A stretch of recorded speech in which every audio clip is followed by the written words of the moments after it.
Assalamualaikum warahmatullahi wabarakatuh.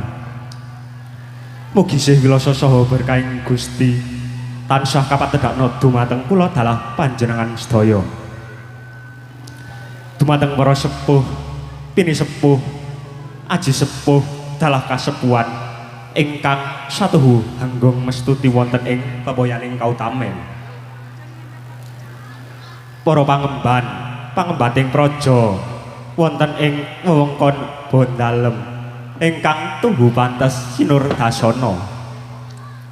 Sumawana para pamirsa kakung miwah putri ingkang tansah sinugata ing kaurmatan.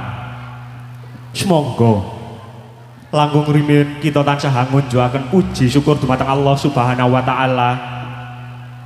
Dene kita sedaya saged kempal manunggal wonten ing dalu menika kanthi winantu kawilujengan bagas warasan wen karahayon kali saking sambikala lan wal saking rubeda. Mboten kata lumpen selawat saha salam mugi kaaturaken dumateng junjungan kita Nabi Agung Muhammad sallallahu alaihi wasallam ingkang kita wantu-wantu syafaatipun benjang wonten ing yaumil kiamah. Amin ya rabbal alamin.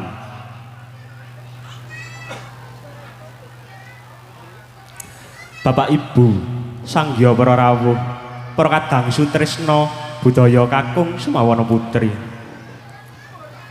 Keparenga ing mriki kula sakadang saking keluarga agung Panca Sakti ingkang mijil saking Gunanginangun nderek gegladi wonten ngarsa panjenengan sami. Namung dadosaken kawigatosan bilih kula sakadang tasih cublek hambalila.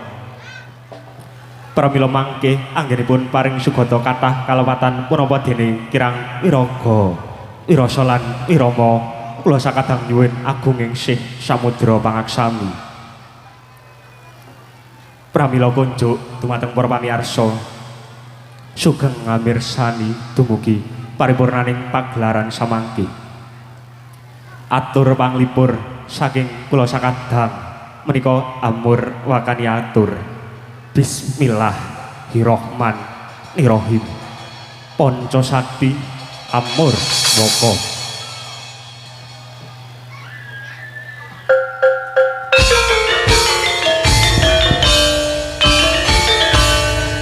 Miwiti budaya binarung swara bangsa kawataring sasmita dina lajur ing bangsa kanthi lumantar donga memuji wang kuwasa.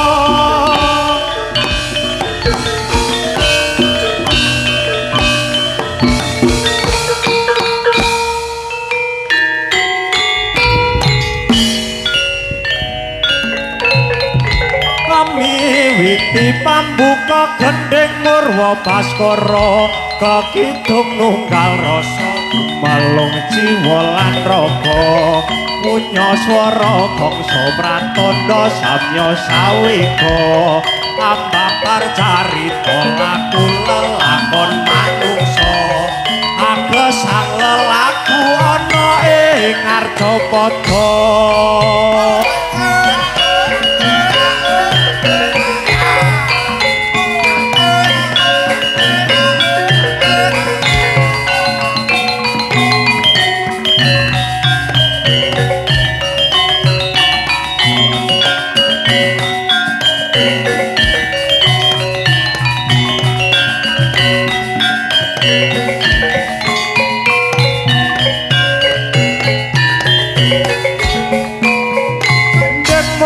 Baskara dadi minangka tandha murwane gelar kang awujud beksa nyuwun berkahi Gusti kanthi sarana sesati rahayu sagung dumadi kalis ing rubeda miring sambikala nyuwun marang Sang Hyang Basa hamba bar kawentar sinanggit beksan raga.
Jing bidal gumuro saking jroning praja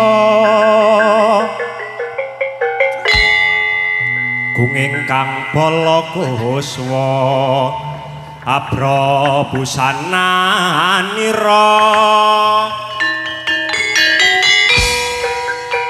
lir surya wedalira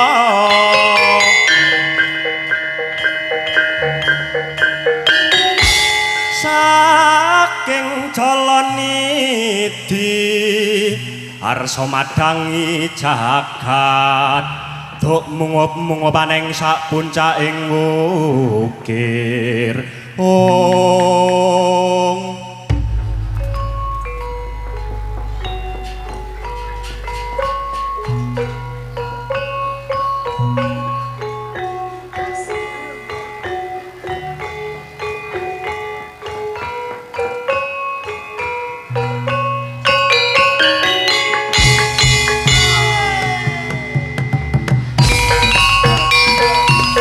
Budalama Pak Yudha Paris rampak sinawang sora ambata rupa swaranya gumuruh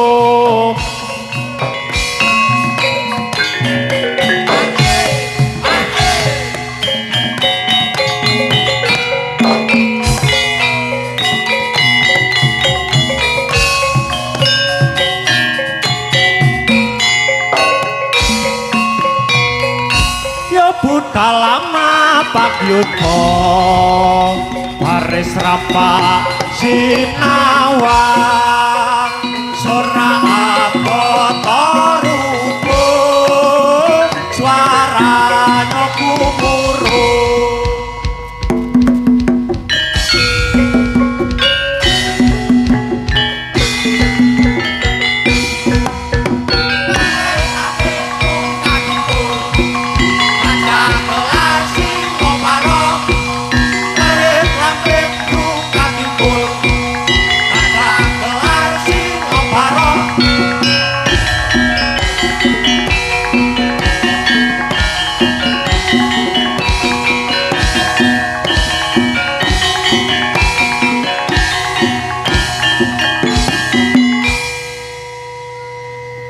Adi endah Nuswantara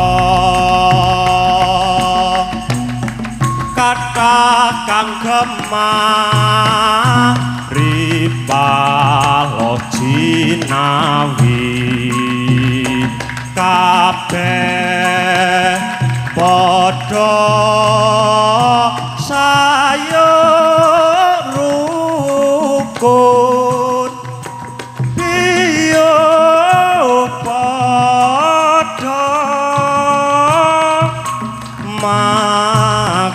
makarya bangun nagari budaya adiluhung amre rukun kang santosa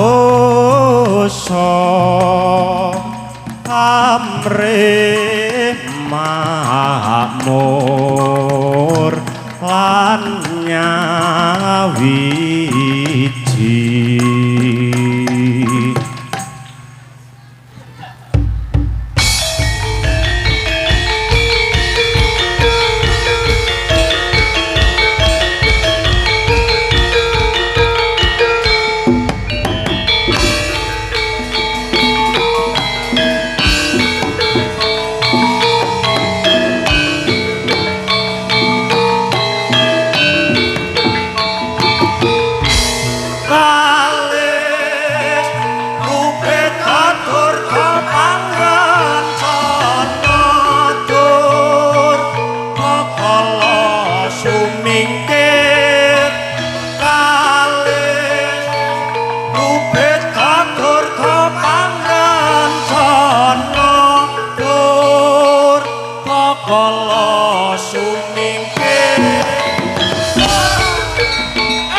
Jumangkah prawadya bala wus sawega tinata gelar baris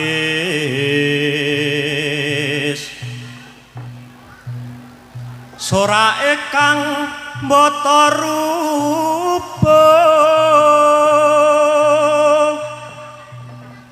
samya sikap san jata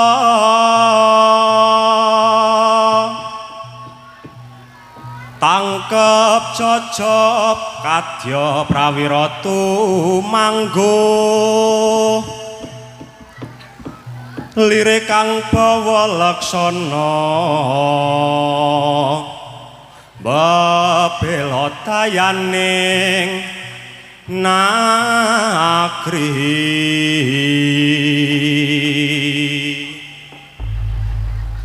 datan kawusa prawadya bala sigra jumangka wonten Madyantara yen Cinandra tinon saking Mandrawa katingal galiah lampahi kadya kono Sewandana tindakira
Sewandana raja muda Panaraga siaga ing yudha nglawan raja Rai Singa ngasta pusakane pacut Kyai Samantiman trabasing barang mumpa Singa barong alas ropan yo hae rangisan saya rame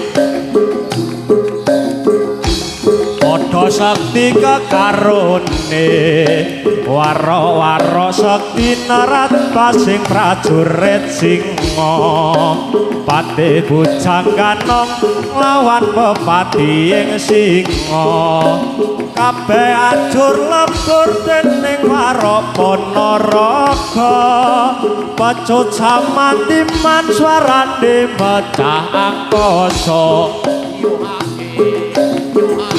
singa barong dadi telukan negarane wis dadi aman iku sejarahe carita reog ing Panaraga nggambarake menange Sang Prabu Klana Sewandana wiwit kawitane seni reog Panaraga sigra laku nira nandhake menang yudha Ingo barong dadi telukan negarane wis dadi aman Klana Sewandana raja muda Panaraga siyaga ing yudha nglawan raja Rai Singa ngasta pusakane pecut Kyai Samantiman rabasing perang pupo singa barong alas roban perang sansaya rame padha sekti kekarone waro-waro sekti narabasing prajurit singa pate bujang ganong lawan pepati ing singa kabeh ajur lembur dening Warapanaraga pecut samantiman swarane bedah angkasa reog ngigel saya rame sarwa ireng sandangane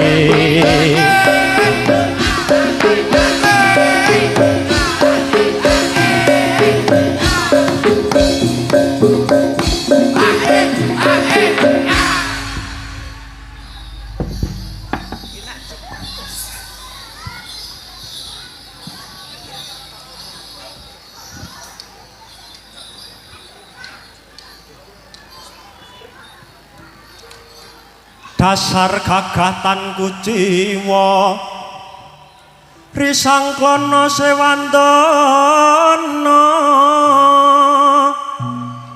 ing madyaning pasewakan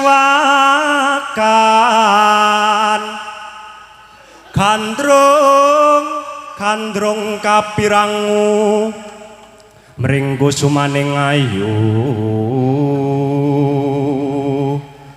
karana kataman Branta ing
mangkono sang klono raja sasama angentap wadya syaga arsa ambrasta mala sukerta sung pangayom mring bangsa Ayu Nirmala ya cok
Bendhe munyo swara mangungkung untabing prawadya bala salang tunjang rebut ducung ngundha gada lawan bindi pedhang ligan pambelehan bedilnya pinangka tulup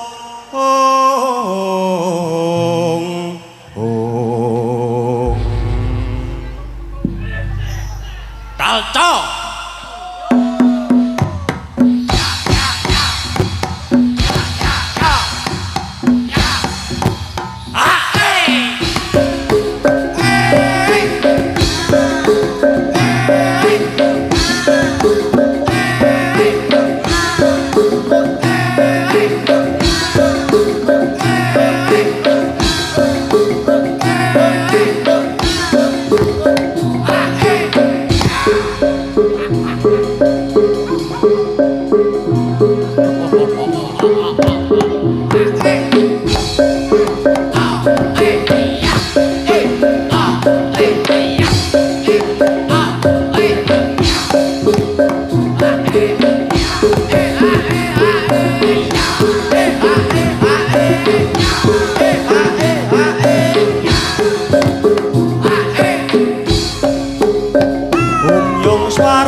sampun dinaku tentang dong dari wasamato punya mangungko mongko kita sesarengan mirsani kesenian ponco sati mangge yuwana pasuki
Tinoto munyo mangungko Inongko tengoro budale wadya warna-warna busanan ning wadya jenar sita langking wilis rakta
Sang Hyang Tata Galana Galana kalagut maringkut Jyongnya kang mawingis wingis Goro rupa reka giri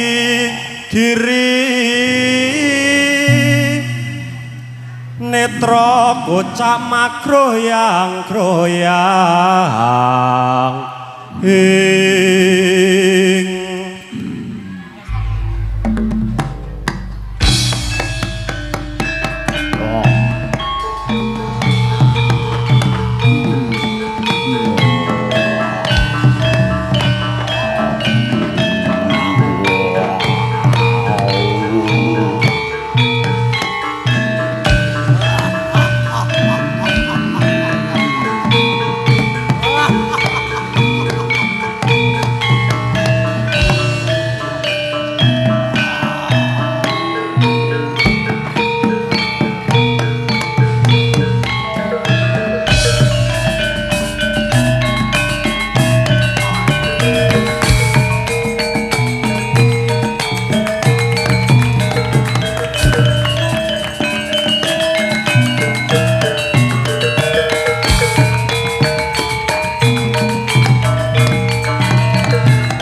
Yo,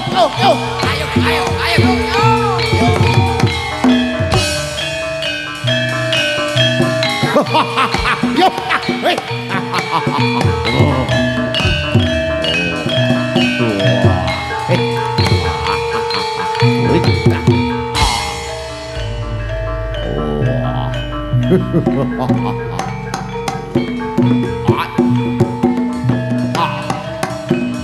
Ôi.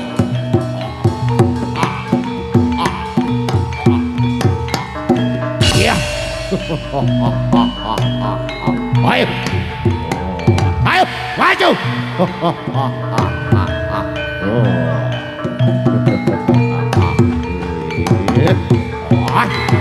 Yeah. Ôi, yo, yo, yo. Ôi. Ôi. Ôi. Ôi. Ya, ôi. Ôi. Yeah.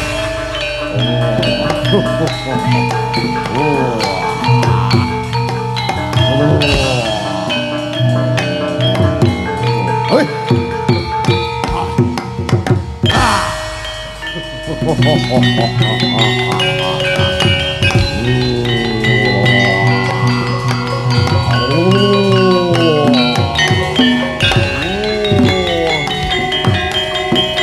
Ôi, yeah, ayo, yeah. Yeah.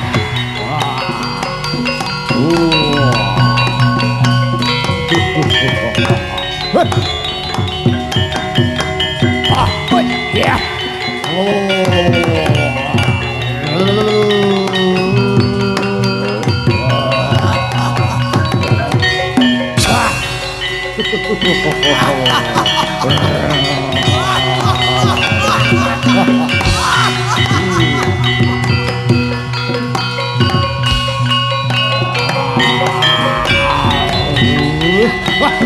Hey.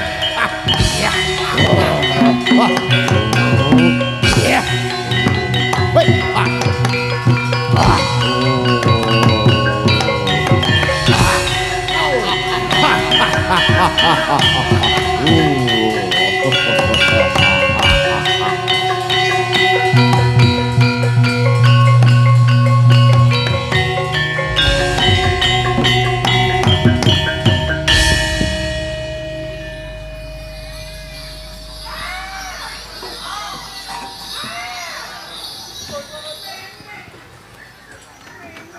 Gumrekang bala lumaris budaling prawadya bala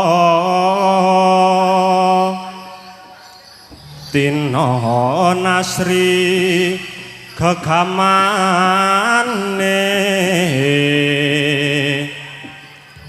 saking kang bala kuswa Prabu sananira pranyata asri dinulu pindha panjraing puspita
Nyatwo.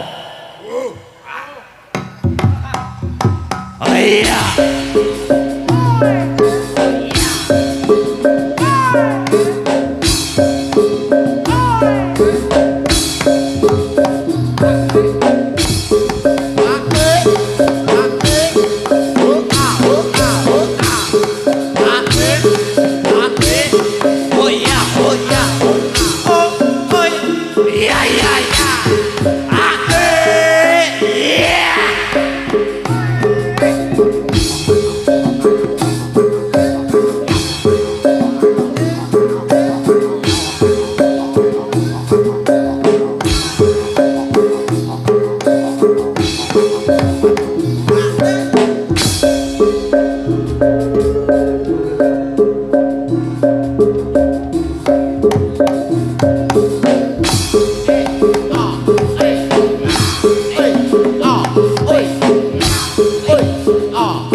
Samyo sawega budale palakan angayahi karya lampanyo yen tinandra sing nepa para adya samata samyo sawega budale palakan angayahi karya lampanyo yen tinandra sing nepa.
Warokipun nyuwun pamit.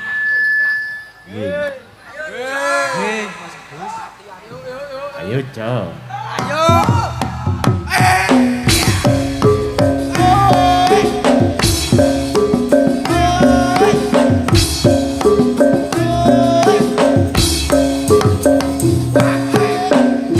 Yo sujud mring pangeran sandang pangan iku kaduan derajat pangkat sampiran nyawa amung titipan pungkasane mati mlebu kuburan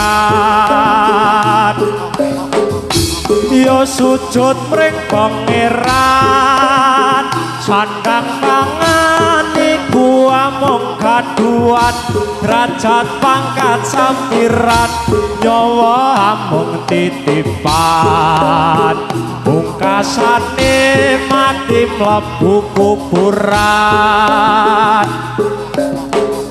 yo sujud mring pangeran sandang pangan iku amung kaduan derajat pangkat sampiran nyawa amung titipan pungkasane mati mlebu kuburan yo sujud mring pangeran sandang pangan iku amung kaduan derajat pangkat sampiran nyawa amung titipan pungkasane mati mlebu kuburan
mekaten beksan warok putra saking keluarga agung Panca Sakti.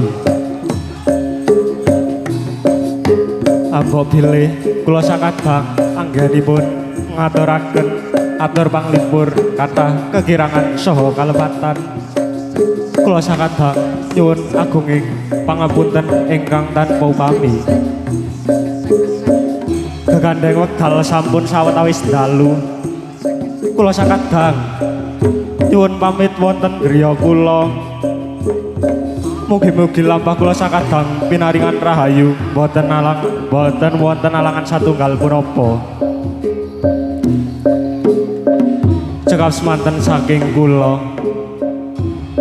Wassalamualaikum warahmatullahi wabarakatuh. Nuwun, nuwun, matur sembah nuwun.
Woi.